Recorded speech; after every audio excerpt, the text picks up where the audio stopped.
Bismillahirrahmanirrahim. Assalamualaikum warahmatullahi wabarakatuh. Kami dari kelompok 10 akan menyampaikan materi hasil diskusi kami mengenai penilaian portofolio.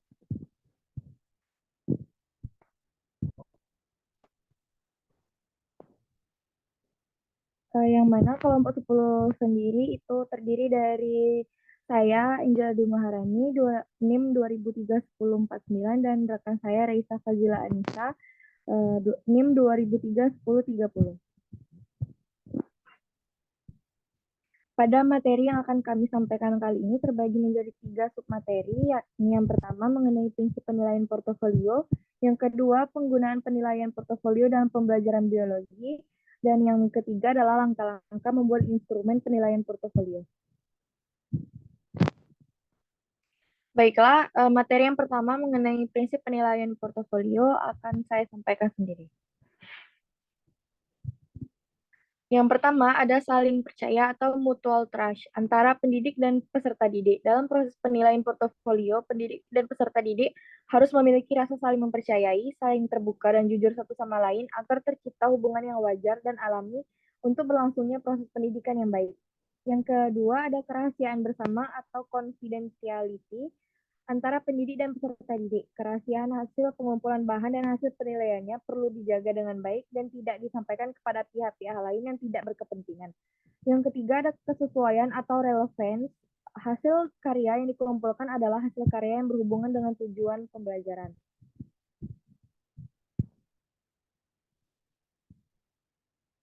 Yang selanjutnya milik bersama atau joint ownership antara pendidik dan peserta didik. Pendidik dan peserta didik perlu memiliki bersama berkas portofolio. Dengan adanya rasa memiliki terhadap hasil karyanya, diharapkan akan tumbuh rasa tanggung jawab pada diri peserta didik.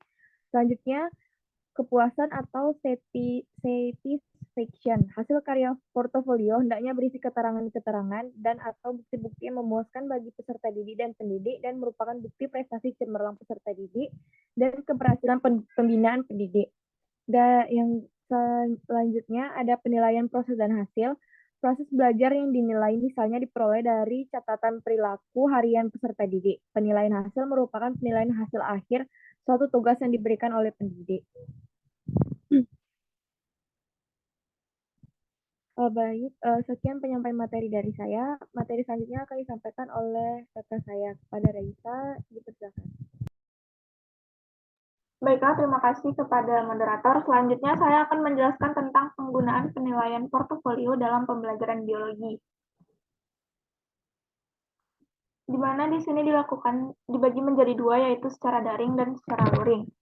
Penerapan penilaian portofolio pada kegiatan pembelajaran secara daring pada prinsipnya hampir sama dengan penerapan penilaian portofolio pada kegiatan pembelajaran secara luring. Bedanya, biasanya portofolio dalam pembelajaran secara luring di-print, kemudian dijilid rapi sebagai bukti fisiknya. Sedangkan penerapan penilaian portofolio pada kegiatan pembelajaran secara daring dirangkum menjadi lebih efisien dalam bentuk link dan dapat juga dalam bentuk video singkat dan langsung dapat di-share, sehingga bisa langsung dibaca dan saling berbagi pengalaman dengan orang lain atau peserta didik lain.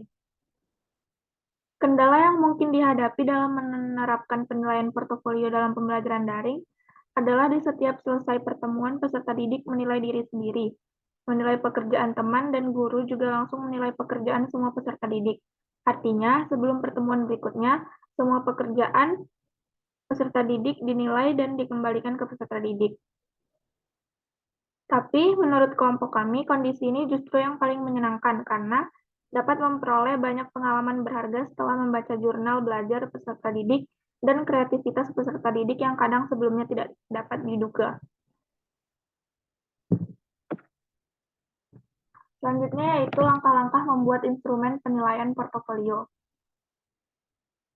Untuk tahap persiapan, yang pertama mengidentifikasi tujuan pembelajaran yang akan diakses dengan penilaian portofolio.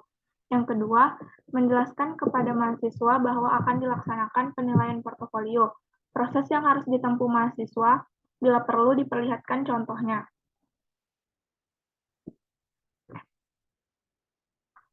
Yang ketiga, menjelaskan bagaimana atau seberapa banyak kinerja dan hasil karya yang secara minimal harus disertakan dalam portofolio, dalam bentuk apa dan bagaimana hasil karya yang akan diakses. Dan yang keempat, menjelaskan bagaimana hasil karya harus dijelaskan. Berikutnya adalah tahap pelaksanaan. Yang pertama, guru mendorong dan memotivasi siswa. Yang kedua, guru mendiskusikan secara rutin dengan mahasiswa tentang proses pembelajaran yang akan menghasilkan karya siswa.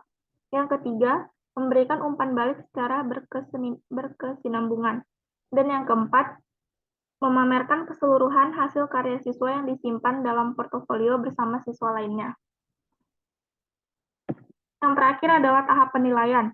Yang pertama, menegakkan kriteria penilaian bersama-sama atau dengan partisipasi dari siswanya. Yang kedua, kriteria yang akan disepakati dilaksanakan secara konsisten oleh dosen dan mahasiswa. Yang ketiga, arti penting dari tahap penilaian adalah self-assessment yang dilakukan oleh mahasiswa. Dan yang keempat, hasil penilaian dijadikan tujuan bagi proses pelajaran berikutnya. Sekian penyampaian dari saya kembalikan kepada moderator. Baik, terima kasih. Dengan berakhirnya pembacaan materi dari rekan saya tadi, maka berakhir pula penyampaian materi yang disampaikan oleh kelompok kami. Terima kasih atas partisipasi dan perhatiannya. Lebih dan kurangnya kami mohon maaf. Wassalamualaikum warahmatullahi wabarakatuh.